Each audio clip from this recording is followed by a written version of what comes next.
गौरव ऑपिकल क्रिटिशियन या चॅनलमध्ये सहर्ष स्वागत आहे. नमस्कार मित्रांनो, तर आपण आलो आहोत किन्ना नदीवरील बंधारा प्रकल्प.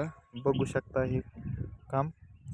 तर मित्रांनो, याचं काम आता सुरू झालेलं आहे. तर बऱ्यापैकी हजारो हेक्टर सिंचनाखाली येणार आहे. तर फायदा पण होणार आहे या प्रकल्पाचा. तर मित्रांनो, आपण सांगू शकता कमेंट करून फायदा होणार आहे की नाही. तर बघू शकता हे खुलीकरण.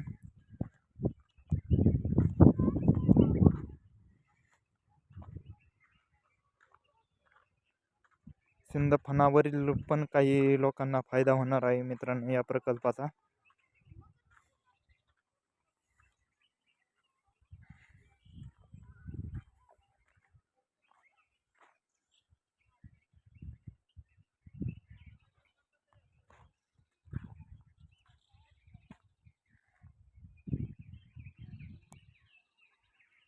धन्यवाद मित्रांनो.